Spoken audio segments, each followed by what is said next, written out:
Hello, welcome to Willow Creek Homestead. So a few days ago we did a video about the pigs and the electric fence and how in this dry climate the ground is so dry right now that the electric fence isn't conducting like it normally does, and so pigs were getting out, and I tried soaking the ground rods that I have with, oh, you know what? I need to get something. With water and, you know, just trying a couple things. Anyway, got a lot of feedback on that video. A lot of suggestions and comments on that. Appreciate that very much. A lot of good suggestions, and one of them, and after doing my own research as well, was to grab a galvanized or copper ground rod.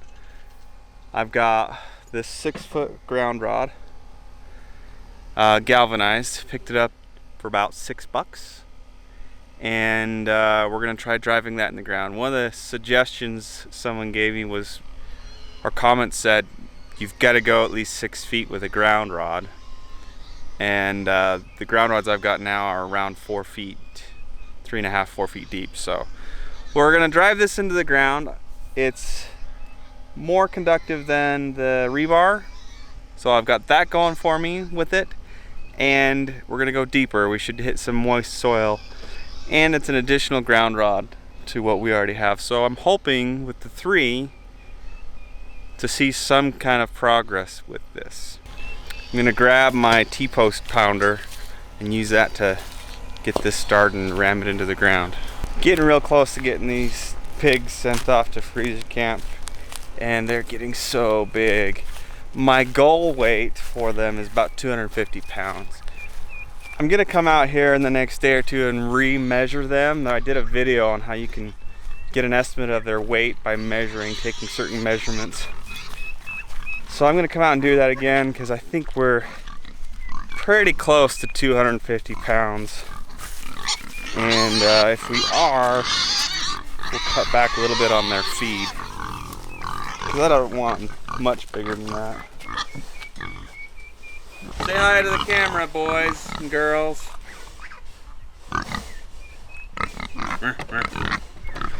Really hope we can get them out to this pond again and out on pasture. Just love to see them with their freedom. So that's why I'm pushing. That's why I'm pushing to get this fence fixed.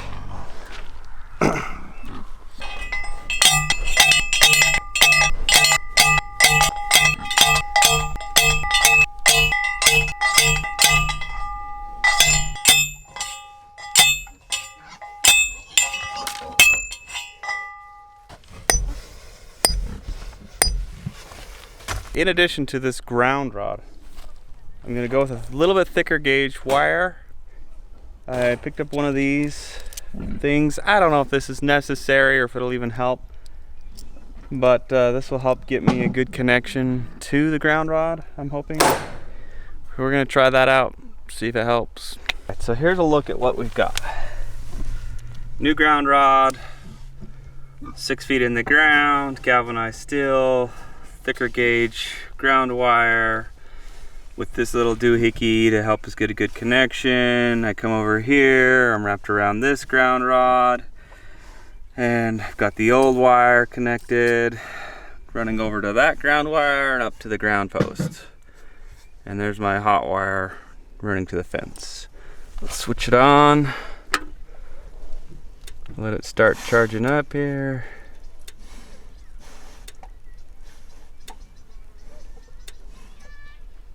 And it looks good. I don't see any problem. We're not grounding out anywhere along the fence line to any significant amount. Now the true test. Will she conduct? I don't want to do this. I don't want to touch this again. But I got to test it out. Ooh. No. Nothing. Not feeling a dang thing. And I'm wearing thinner soled shoes. I'm gonna get a lot of flack for this one. I pounded that ground rod in with no feet protection. Not a smart thing to do, but I did it. Let's just test it over here.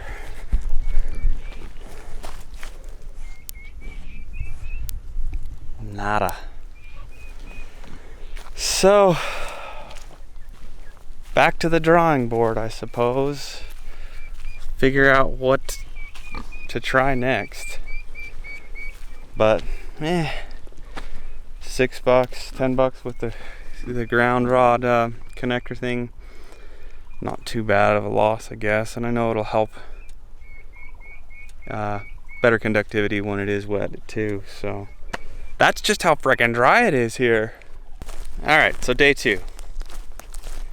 We saw how ineffective that ground rod was.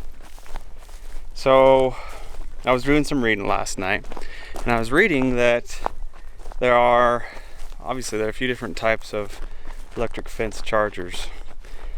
And this one article I found was talking about high impedance or resistance, or whatever, I don't know. A high impedance versus a low impedance. And that low impedance models do better in dry climates. So I have a low impedance model that I used last year. It's just not as, the voltage level isn't as high. The output's not as high. It was a cheapo on special model. So I brought that out here, and it's electric, not solar. So I brought that out here to give that a shot, and that didn't help.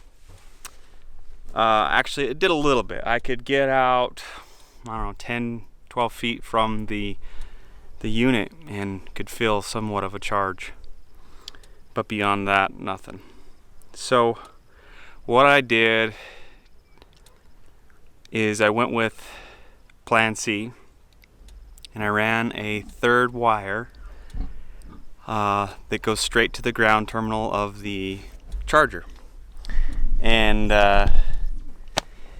what that'll do, and I have it running low, close to the lowest wire, so that as the animal touches, it's going to, if it's going to touch one, it's going to touch both, more than likely. And that'll complete the circuit from positive to negative right there at the wire, and be effective. So I ran out of wire. I'm gonna have to run to the store and get some more to finish a small section, but just a small section, not a big deal. So I'm gonna let the pigs out, and we'll watch it for the rest of the day, see how it goes, and hopefully we don't get any escapees. And I'll run to the store, get that that section of wire that I need.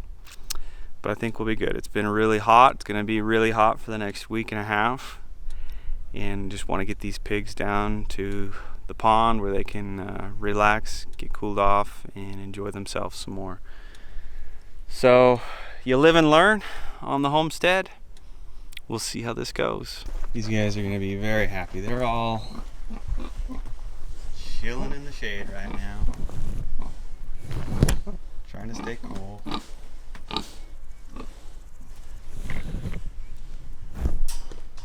So obviously anything we can do to help them, the better off they'll be. Alright, I just gotta remember how I tied this fence off.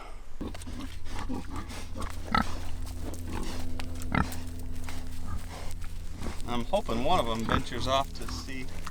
Oh, you know where you're going, don't you? Give that fence a try.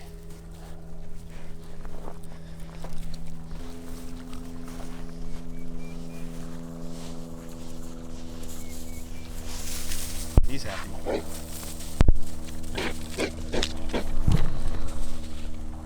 Look at him go.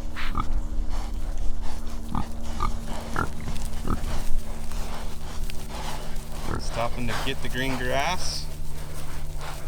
Or alfalfa, probably, actually. I think it is alfalfa right there.